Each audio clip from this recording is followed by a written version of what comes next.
साक्षी आहे. ते दोघं अति घट्ट मित्र मैत्रिणी असतात आणि ते दोघं फिरायला जात असतात. पुढे आपण पाहूया. चल साक्षी, आज आपण कुठेतरी फिरायला जाऊ. हा चल. कुठे जायचं? मी ना रोहित खूप दिवसापासून मोमोज नाही खाल्ले, मला मोमोज खायचे. असं का? मला खूप चांगलं मोमोज पॉईंट माहिती आहे. आपण तिकडे जायचं?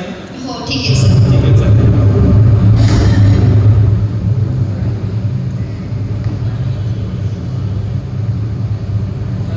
हे काय रोहित? हे पवित्र शास्त्र. पवित्र शास्त्र म्हणजे? याच्यामध्ये लिहिलेलं आहे की प्रभू येशू ख्रिस्त कोण होता, तो या जगात कशासाठी आला, प्रभू येशू ख्रिस्ताच्या आज्ञा काय होत्या, या सर्व गोष्टी. ओके. हे उत्पत्ती काय आहे रे? उत्पत्ती हे 600 पुस्तकांपैकी पहिलं पुस्तक आहे बायबलमध्ये.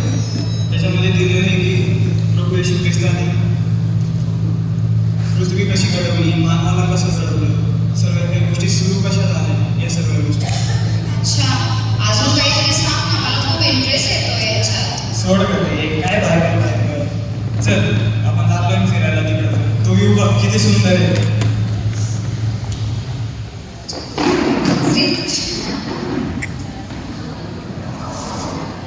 या ठिकाणी रोहित आणि साक्षीचा एक मोठा ऍक्सिडेंट होतो. आणि पुढे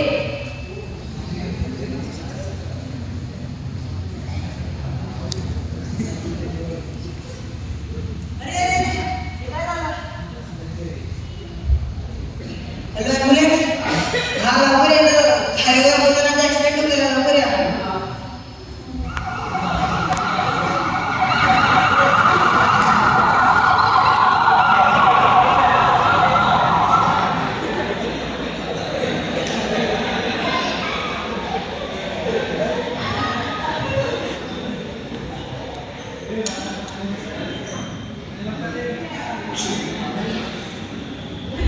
डॉक्टर याची पल्स वगैरे सगळं बंद आहे.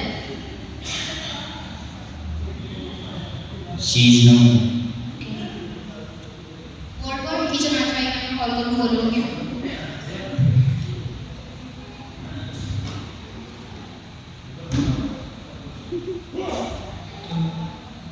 हॅलो दादा, या लवकर. तिथं साक्षीचा ॲक्सिडेंट झाला आहे, लवकर या. काय गेला? हा लवकर या.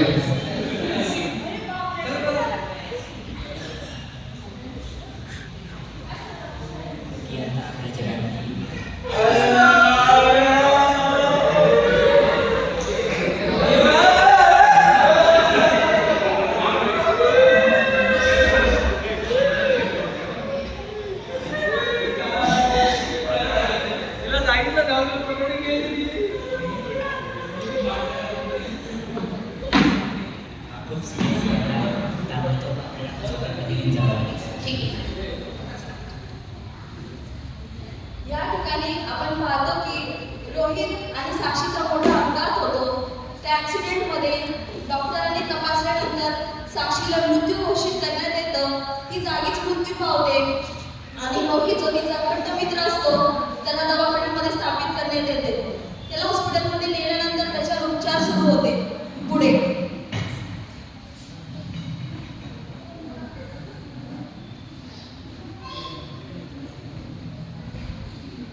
सिस्टर, याची ट्रेसिंग करून द्या, माझ्या घरच्यांना कळून द्या.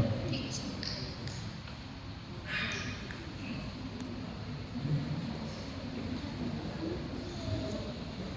दादा इकडे या.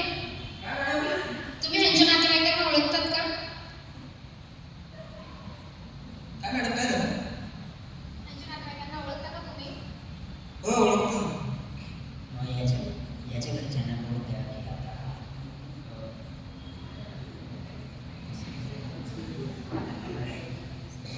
ठीक आहे सर. हे कसं? यावेळेस आपण पाहतो की डॉक्टर काउन्सिलिंग करतात साक्षीच्या रिलेटिव्हला की प्लीज तुम्ही त्याच्या रिलेटिव्हला सांगा की तो आता रिकव्हरी स्टेजमध्ये आहे. आणि रोहितची रिकव्हरी होत असताना साक्षीचा आत्मा उठतो आणि प्रत्येक गोष्टी पाहतो. मृत्यूनंतर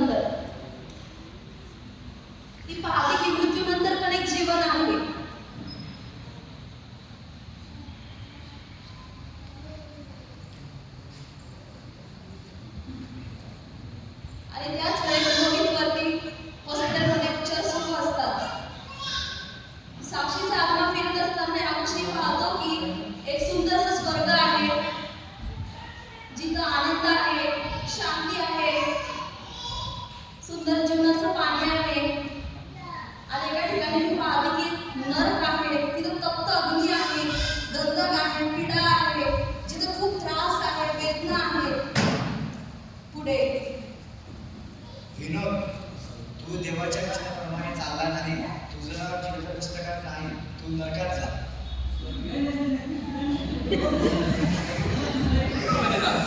पूजा, तू देवाच्या वचनाप्रमाणे चालली, तुझं नाव जीवनाच्या पुस्तकात आहे, तू स्वर्गात जा. प्राजक्ता, तू देवाच्या वचनाप्रमाणे चालली, तुझं नाव जीवनाच्या पुस्तकात आहे, तू स्वर्गात जा. नेहा, तू देवाच्या वचनाप्रमाणे नाही चालली, तुझं नाव जीवन पुस्तकात नाही, तू नरकात जा. संदेश, तू देवाच्या वचनाप्रमाणे चालणार नाही, तुझं नाव जीवन पुस्तकात नाही, तू नरकात जा.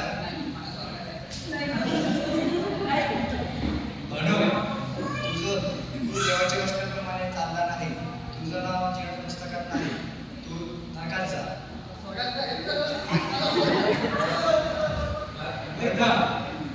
तू देवाच्या वचनाप्रमाणे चालला, तुझं नाव जीवन पुस्तकात आहे, तू स्वर्गात जा. साक्षी, तुझं हे जीवनाच्या पुस्तकात नाव नाही. अरे बापरे, हे माझ्यासोबत काय घडत आहे? मी तर याचा विचार देखील केला नव्हता.